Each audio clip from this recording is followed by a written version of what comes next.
COVID is exploding in China.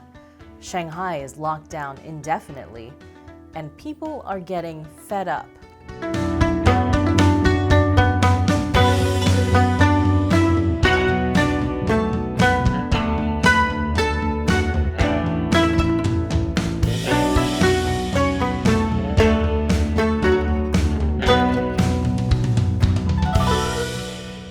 Welcome to China Uncensored.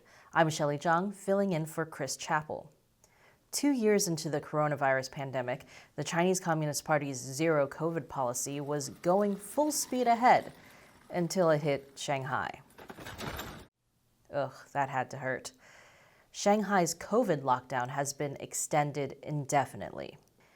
The city of 25 million people was supposed to end its 10-day lockdown yesterday, but that was scrapped as the official number of COVID cases has tripled in the last 9 days. Yes, the official count is almost definitely an underestimate, but the fact that even the official numbers are the highest they've been since the initial Wuhan outbreak is not good. It's a sign the Chinese Communist Party's zero COVID policy is failing against the highly contagious Omicron variant. But the party is sticking with zero COVID no matter what, since it comes all the way from the top, Chinese leader Xi Jinping. Which means the lockdowns will continue until the Chinese Communist Party comes out of this looking good, which could be kind of hard since the Shanghai lockdown is exposing a lot of China's COVID lies, like the one about the official numbers. It turns out that an elderly care hospital in Shanghai is harboring an unreported COVID outbreak and deaths. Shanghai's government hasn't reported any COVID-related deaths or outbreaks in its hundreds of elderly care centers since cases began climbing in the city in March. But there's clearly been a cover-up. Dozens of staff at the Donghai Elderly Care Hospital, Shanghai's largest, have been quarantined with COVID. According to replacement staff, at least 100 patients had tested positive for COVID-19. 2 other orderlies said the virus was spreading widely in the facility and that people were dying. The 2 said that on a recent night they had been asked to carry a body into a room where other bodies were being stored. No one has been able to confirm whether these patients died of COVID, but staff also said there's been a shortage of tests and other resources. And what's even worse for the Chinese Communist Party is that reports of the deaths at this hospital started spreading on Chinese social media, where they are, of course, being censored. No official Chinese state-run media have reported the story. Caixin, which is not state-run, attempted to report on the hidden deaths at Donghai. Their story lasted an hour before it was disappeared. Sixth Tone is an English-language website that's owned by a Shanghai state media company. They can sometimes get away with more reporting since they're supposed to be a softer state-run media for a foreign audience. Sixth Tone tried to run a story about the Donghai hospital, interviewing staff who described a chaotic situation, workers trapped in the hospital, a lack of basic hygiene in living quarters, and mixing COVID-19 patients with others. Their story was censored too. The COVID cover-up at this elderly care hospital is especially sensitive for the Chinese regime.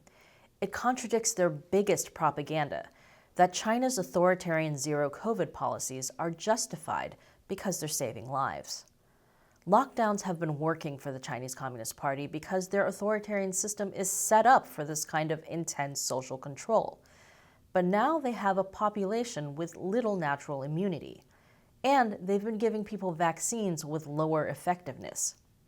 China also has problems with a low vaccination rate among the elderly, at least partly because of a unique vaccination strategy. Chinese policymakers focused on vaccinating cold chain workers, border and port inspection workers, and others handling imported goods or interacting with foreigners over inoculating the elderly. Why did they do that instead of focusing on the more vulnerable elderly population? Propaganda. The Chinese Communist Party doesn't want to be blamed for the COVID pandemic. So for the past 2 years, it's been blaming COVID in China on foreigners and foreign goods, like Maine lobsters, Canadian mail, and frozen foods. China is the only country in the world freaking out about this stuff, But when you spend years claiming that foreign goods are the most dangerous transmitters of an airborne respiratory virus, you have to follow that up by vaccinating people who handle foreign goods instead of vulnerable elderly people. And if that leads to a lot of preventable deaths, you've got to cover that up. But those aren't the only lockdown deaths in Shanghai. People are dying from not being able to get medical care. There have been multiple reports of people not being able to get dialysis and dying of asthma attacks. The New York Times spoke to one man whose father died 2 days after testing positive for COVID. But his father didn't die of COVID. His father had diabetes and kidney failure. While waiting in an 8-hour line for COVID treatment, he ran out of medication and couldn't get emergency dialysis. He ended up dying of heart failure. Chinese internet users have been outraged at these stories, at least until everything gets censored, including their outrage. I'll tell you what else they're outraged about after the break. Welcome back. Shanghai is going through a full COVID lockdown. Anyone who tests positive, even if they're asymptomatic, is taken away to a quarantine facility. That includes kids who are separated from their parents, even if the parents test positive for COVID too.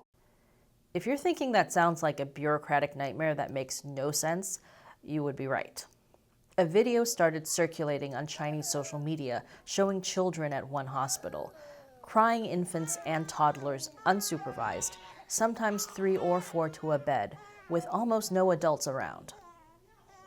That video was, of course, censored. The New York Times talked to a woman whose 2-year-old daughter was locked inside that hospital. She called it totally inhumane. She wasn't even able to see a video of her daughter for days. Now, after a huge online backlash, Chinese authorities seem to have realized this was going too far. They're now saying parents can stay with their kids at these makeshift hospitals, although the state of these makeshift quarantine centers is also a question. Videos circulating on Chinese social media showed chaotic scenes at one Shanghai quarantine site. People were fighting over basic supplies. Very Lord of the Flies. 南汇方舱乱的没有人管，所有的物资都是靠自己在抢，所有的人都慌了，请大家曝光一下。 Yes, this seems like a good way to prevent the spread of COVID. Another video allegedly of the same quarantine site at night shows things getting worse.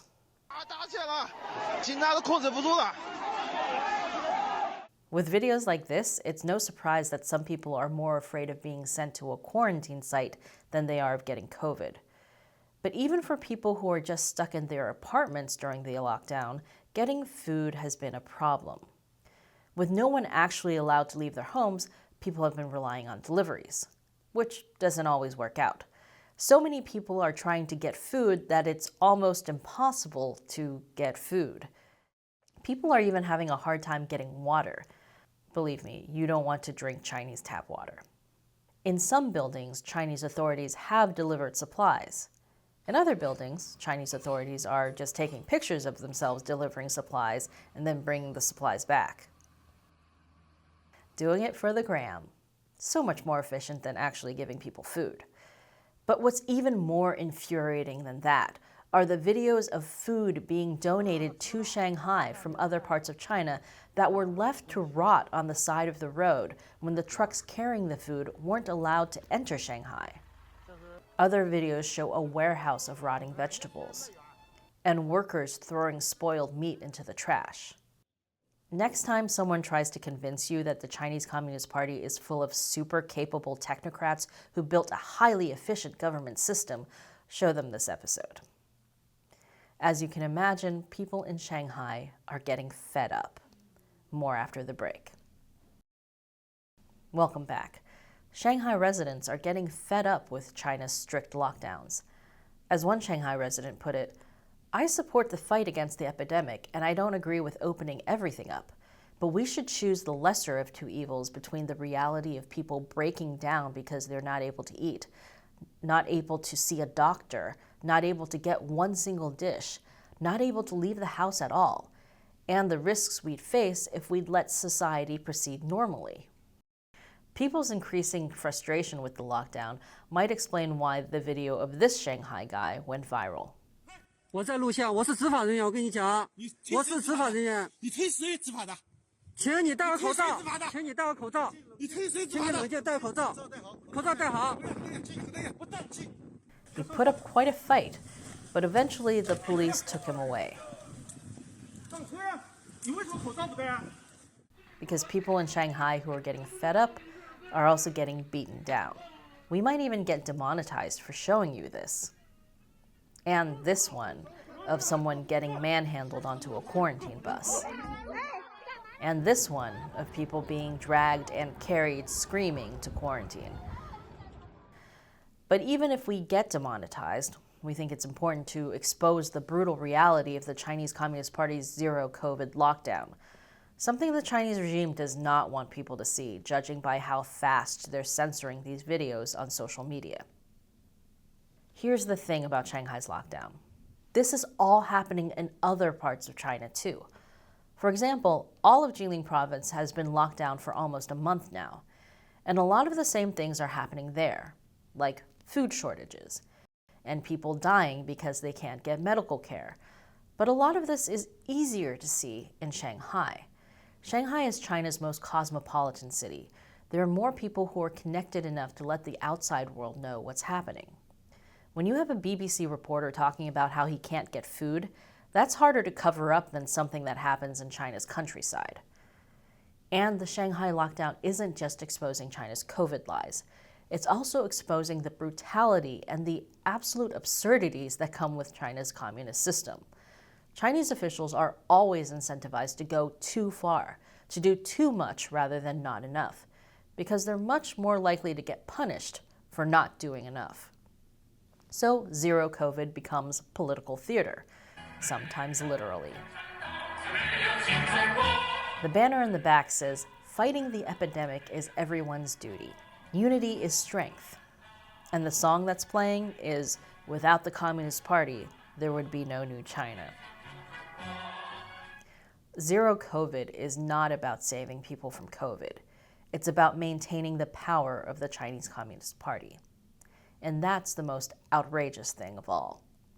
The question is, as more people get fed up with the lockdowns, will they get fed up with the party as well? Thanks for watching this episode of China Uncensored. Once again, I'm Shelley Zhang. Chris will be back on Friday.